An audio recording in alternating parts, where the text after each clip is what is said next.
আজকে আমরা বানাবো পাকা আমের আমশক্ত। আমাদের গাছের পাকা আম দেখুন, এত গাছিক আম, প্রায় 1 গামলা আম দিয়ে আমরা বানাবো আমশক্ত।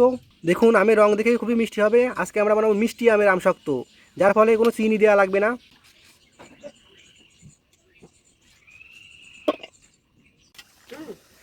এই যে আম পড়ে রয়েছে আটি, হবে এবার আমশক্তের বাটি। এখন আমরা আম কড়াইতে দিয়ে দিছি।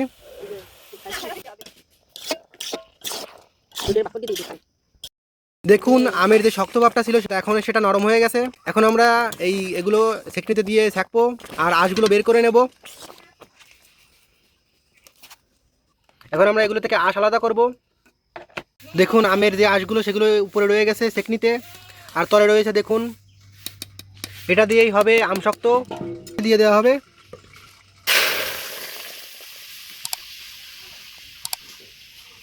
খানিকটা দেখতে আমের জুসের মতন হয়েছে, এগুলো দিয়ে আমশক্ত হবে।